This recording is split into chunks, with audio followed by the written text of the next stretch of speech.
as we were heading into 2012, we weren't sure what's happening in Europe. In many ways, it's the same story for 2013. What's different overall?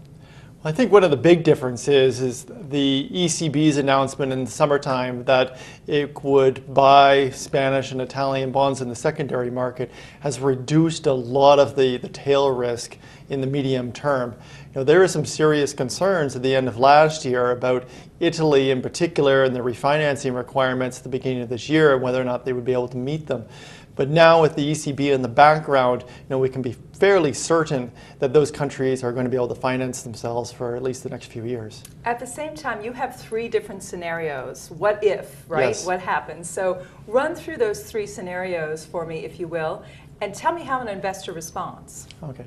So in the first scenario is what we call Grande Italia, or Greater Italy. And this is the path that the Eurozone is currently on, and where the Eurozone ends up looking a lot like Italy does now, where you have a richer and more prosperous, competitive north, and you have a much poorer and less competitive south. And the problem with that, though, is that it needs to be financed through, there have to be fiscal transfers from the northern countries to the southern countries, just like there are in Italy. And the core countries would clearly be very unhappy with that sort of scenario, but at the same time, you know, we think that, you know, they're probably unlikely in order to blow up the greater European project, and so it continues down that road. The second scenario is what we call Federales Europas, or Federal Europe.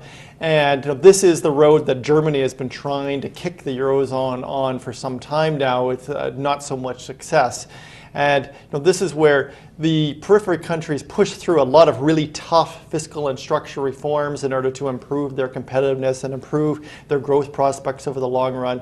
And it also allows for their debt ratios to start to come down in the long term.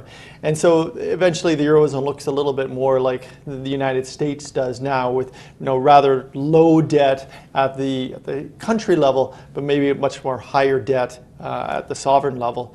Now the problem with that scenario is that these reforms would have to be very difficult, and not all countries may be able to do it. And so we see that there is a risk in this scenario that some countries could leave the Eurozone.